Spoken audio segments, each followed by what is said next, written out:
My name is Claire. I thought I knew him like the lines of my hand. When Ethan came home from college for the weekend, I expected dinner, easy conversation, maybe a movie. Instead, ordinary moments carried a quiet charge that made the house feel unfamiliar. The kitchen wore the late sun as I cooked. The radio hummed low. He stood in the doorway, taller, assured. Pride warmed me, but there was a tug I couldn't name.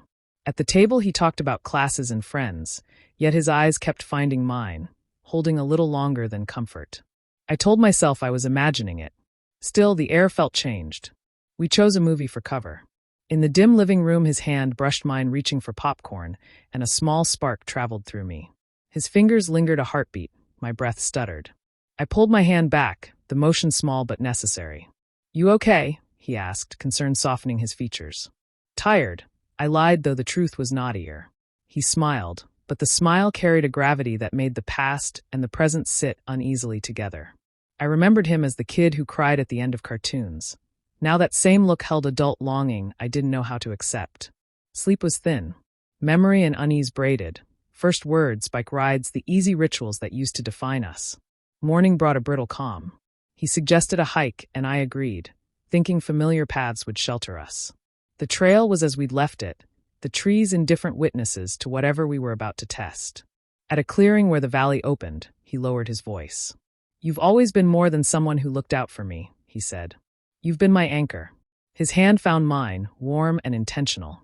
The contact wasn't obscene, it was honest, and that made it more dangerous. I stepped back. "We can't," I said, the words firm despite the tremor in my chest. His face fell. "I didn't mean to make you uncomfortable," he whispered. "I don't want to lose what we have." The ride home was quiet. Back inside, the house felt larger, each room echoing what had been admitted. He went to his room, and I buried myself in small tasks, the kinds of chores that keep trembling hands steady. But the confession replayed in my mind, each time with a new angle of tenderness and risk. That night I paused outside his door, hand hovering. I didn't knock. I honored the line that had been spoken more than the temptation to erase it. Sleep refused me again. Memory was a companion that would not be quieted. The next day, a note on the fridge, "Off for a run," was ordinary and exactly what I needed.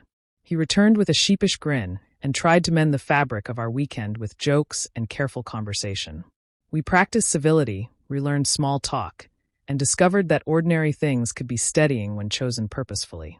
I replayed the weekend in slow motion. The slant of light on his cheek, the warmth of his hand, the softness in his voice. Those tiny details stayed with me, the fabric of the moments rather than the headline. I thought back to first steps and triumphs. The grin when he rode a bike, the tiny finger tracing storybook lines. Those images were precious but belonged to time. Watching him now, a collage formed, a life stitched from the child I had once watched grow and the man he had become. My care needed to travel forward with him, without clinging to an old map. There were practical moments too. Late texts, coffee invitations that suggested more than casual catch-ups, the hesitation in a doorway that spoke of uncertainty. I answered with clarity. I told him, gently, when a line had been crossed and gave him space to think. The work was small and steady, choices that honored both affection and boundary. Months later, our calls grew lighter. He talked about music, professors, internships. There was a new ease layered over respect. The thing that had felt like a fault line became a seam, visible but repaired, part of our history rather than a living break. I consider that weekend a turning point, painful, clarifying, and ultimately kind. It forced honesty, and from that honesty a better version of our relationship grew. One that held many kinds of love without endangering either of us.